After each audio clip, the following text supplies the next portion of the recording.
11 апреля 2026. Виноград Молдовы из Молдавии. А5. Состояние отлично. Абсолютно. Чистенький виноградик. Вот.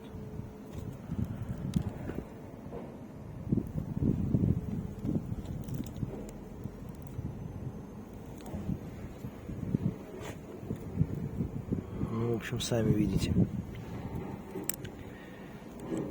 Значит, содержание сахара смотрим. Ну, я все время говорю сахар, на самом деле это фруктоза. Это не сахар, конечно. 21%. Ну вот для винограда Молдова 21% это почти максимальный. Потому что, ну, по факту у него по своей природе порядка 22% норма.